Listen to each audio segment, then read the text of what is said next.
Olá, eu sou Rodrigo Oliveira. Olá, eu sou Luciana Falhano. Nós somos alunos aqui da pós-graduação em computação. Vamos apresentar a continuação do nosso projeto ALILI, Aprendizagem e Aperfeiçoamento de Línguas com Imersão, voltados para pessoas com dislexia. Já estou compartilhando aqui o nosso portfólio na tela. A gente no vídeo anterior já mostramos a parte de imersão que nós executamos.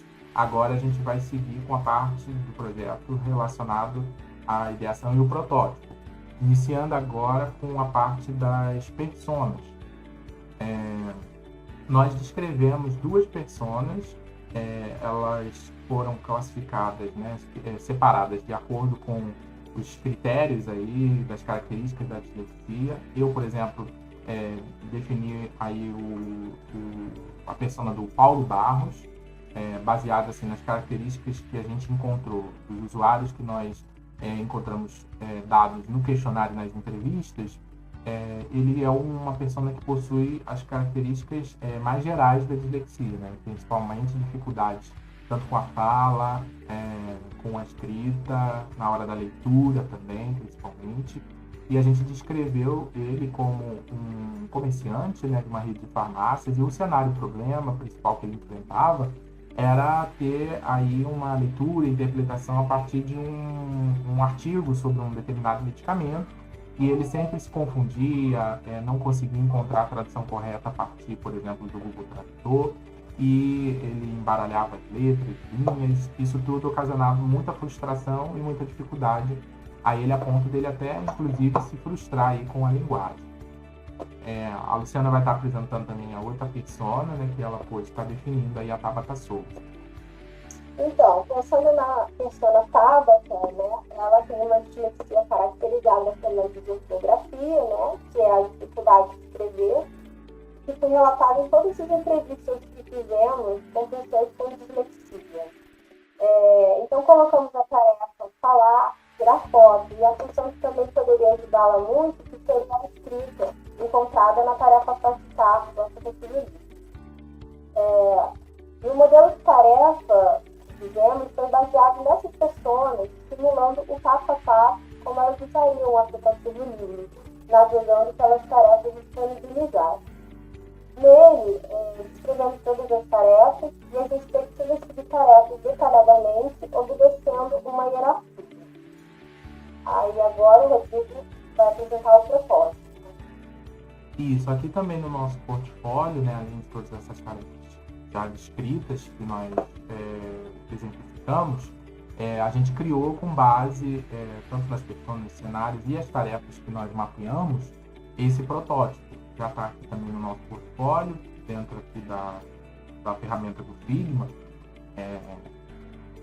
o protótipo final, né, com as principais ideias para atender as nossas pessoas.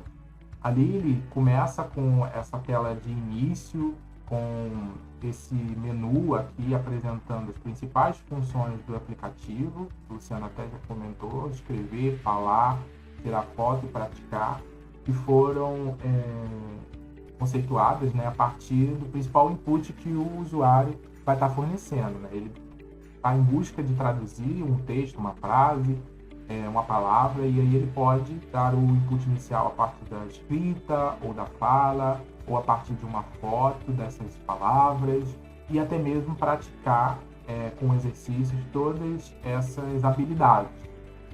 Partindo, por exemplo, na função de escrita, ao clicar ele consegue ver as barras das línguas que ele selecionou, no caso aqui traduzir do inglês para o português, e ele pode digitar, por exemplo, as palavras ou frases que ele quer receber a tradução.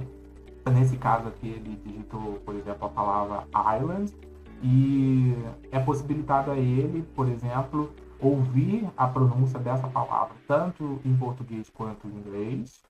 Island. E também ver, por exemplo, uma imagem, né, que foi uma das características que os usuários demonstraram que facilitaria a memorização a partir de algum recurso visual das palavras que eles estão buscando traduzir.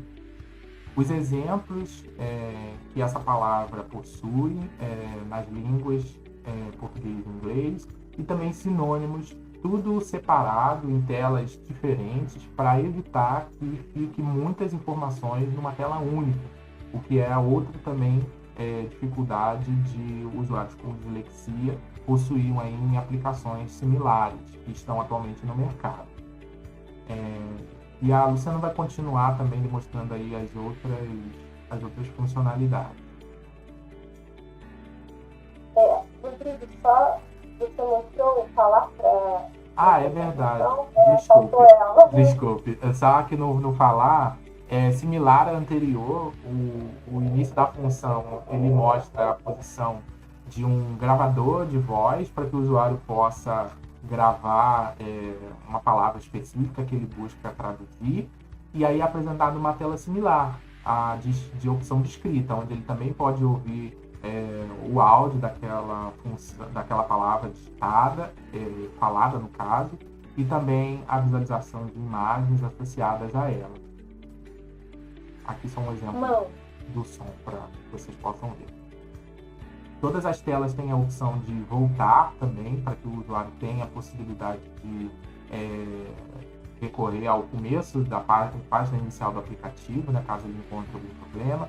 E todas as telas também têm um menu inferior com os recursos direto aí para as funções principais: escrever, tirar foto, praticar, e também o botão de início, por exemplo. Agora sim, Lu, desculpe, agora para a parte de tirar foto e praticar. Tranquilo, vamos lá. Então, a próxima função de tarefa, né, é a tirar foto. Então, ao pressionar o botão tirar foto, aparece a tela da câmera com seus respectivos botões, e ao posicioná-la sobre o nome de livro, que no caso escolhido foi o The Raven, pode ser fotografado. Aí aparece uma tela com uma caixa de texto e a frase The Raven. E abaixo dessa caixa, uma outra com a tradução da frase, que no caso é o corpo. Caso o usuário queira ver uma imagem referente à frase, o ícone imagem estará desabilitado, mas ao pressioná-lo, aparece a mensagem adicione um substantivo concreto e mostramos uma imagem para você. E apagando o artigo, que no caso é o agora sim é possível visualizar imagens de um corpo. Abaixo da caixa com a tradução, ainda se encontra dois outros botões, como o Rodrigo havia dito, sinônimos de exemplo, que no caso de frases como The Raven, eles ficam desabilitados. A próxima tarefa é a praticar. Então, ao pressionar o botão praticar, aparece a tela convidando o usuário a jogar e a se tornar um campeão com as opções de exercício relativas ao seu nível de conhecimento do idioma escolhido. Nela também é possível escolher as habilidades com que ele se identifica e verificar essa pontuação, ou seja, como está o seu rendimento no processo de aprendizagem do idioma. Nessa tarefa, o usuário poderá praticar a fala, a escuta e a escrita, entre outras opções. Por exemplo, a prática pronúncia dos animais. Ao ser pressionada, exibe o exercício com a imagem de um cachorro e o botão de play para o usuário gravar sua pronúncia de dog e depois pressionar o botão corrigir. Se a palavra gravada estiver correta, aparece uma tela com a frase você conseguiu. Daí, no caso, apareceu a tela, no caso de não ter acertado. Então, aí ela muda um pouquinho. A frase você não acertou aparece e, além do botão repetir, aparece o botão como pronunciar. E ao ser pressionado, uma tela com o indício da parte lateral do rosto, com transparência, para visualizar a posição da língua na boca e ao pronunciar cada fonema à direita e o vídeo de uma pessoa de frente pronunciando o mesmo fonema à esquerda, sim.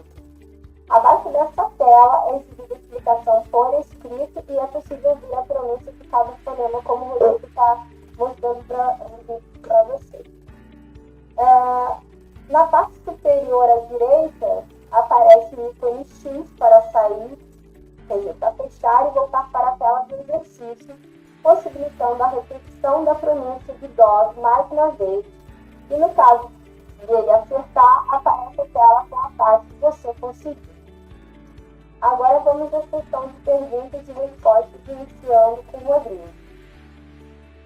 Obrigado, Lu. Eu vou voltar aqui no aplicativo para poder mostrar exemplificado aqui. A gente teve das perguntas associadas à nossa interface, né? A primeira trata sobre os mitos, né? Quais mitos a gente inseriu no nosso design. Né? A primeiro, por exemplo, que a gente tem lá, citado na página do Sonor Group, né? É sobre as pessoas não terem facilidade de rolagem, que a gente já sabe que é um mito, e a gente adicionou aqui vários efeitos de rolagem, né? Para não ter uma tela com muitas informações, que é um dos problemas que as pessoas com dislexia sempre relatam. Outro item, né, dos mitos trata sobre os ícones por si só melhorarem a usabilidade, que a gente sabe que às vezes, né, esses signos não são tão bem interpretados pelas pessoas. Para auxiliar, a gente sempre deixou os ícones com as suas descrições, com os seus rótulos, labels. Além disso, tem um outro mito que a gente não teve apresentação em sala ainda, mas a gente pôde perceber, né, aqui na nossa interface, que é sobre simples ser diferente, né, de minimalista, né, de simplório, onde a gente sabe que a interface precisa ser simples e direta, mas ela não pode ser simplória e confusa, né, de certa forma, reducionista. E na nossa interface a gente sempre manteve esse princípio para facilitar os nossos usuários com dislexia. A pergunta 2 fala sobre onde nós aplicamos lei Pitts, ou de Riemann ou de Miller. E a gente percebe, por exemplo, que os nossos botões eles são bem grandes para poder ter uma maior área de seleção e ser mais rápido de ser clicado, atendendo a lei de Pitts, por exemplo. Além disso, né, a gente evitou de terem menus com muitas opções para também ser mais ágil de ser selecionado as funções que o usuário quer. Por exemplo, nesse menu inferior aqui a gente manteve só as funções principais, além do botão de iniciar. Além disso, né, aqui, por exemplo, no praticar, a gente tem filtros com poucas opções também, para que a gente não tenha muito esforço cognitivo do usuário em se lembrar de várias opções dentro do menu, além de não ser muito fácil para os nossos usuários com dislexia. A pergunta 3 é perguntada sobre os princípios de Gestalt. A gente percebe, por exemplo, os princípios de proximidade aqui com os menus das funções principais, similaridades entre todos os ícones com as mesmas cores e fontes. A gente percebe o fechamento, por exemplo, aqui com todas essas informações agrupadas, demonstrando bastante que eles são um grupo. Além disso, a gente percebe aqui figura e fundo, nesse exemplo aqui do continuar, trazendo essa imagem para frente, entre outras questões. Por último, a pergunta nos questiona sobre outros recursos que nós prototipamos para alcançar nossas metas de design. A gente percebe, como eu demonstrei antes no praticar aqui, menus que são ordenados por vários tipos, né, de filtro, pontuação, habilidades, entre outros. A gente percebe também que a gente adicionou os tutoriais das funções principais aqui na tela de início, entre outras questões que são apresentadas aí no nosso protótipo. Vou estar passando para a Luciana responder as questões finais para nós encerrarmos. Ok, questão 5. Quantas pessoas o grupo criou? Qual critério utilizado para segmentar o público-alvo nessas pessoas? Então, 2 pessoas, o Paulo e a Tabata, foram criadas pelo grupo e o critério para segmentar o público-alvo foram a ortografia, caracterizada pela dificuldade em escrever, e as demais características da dislexia, como falar e soletrar. Informações confirmadas com os resultados do formulário respondido e das entrevistas. Questão 6. Para que servem personas e cenários de problemas? Persona é um perfil baseado no comportamento de pessoas reais, no caso usuários, com o intuito de orientar o designer e criar soluções que consigam suprir as necessidades e desejos dessas pessoas, definidos no chamado cenário de problema. Vamos lá, questão 7. Como o grupo aplicou os conceitos de engenharia cognitiva no seu design?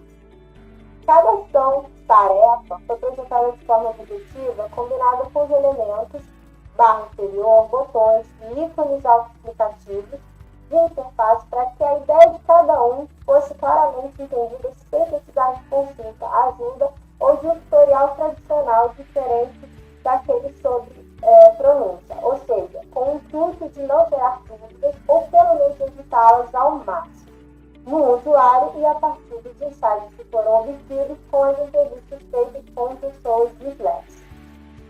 Ok, agora a questão 8, né? Como o grupo aplicou os conceitos de engenharia semiótica no seu design?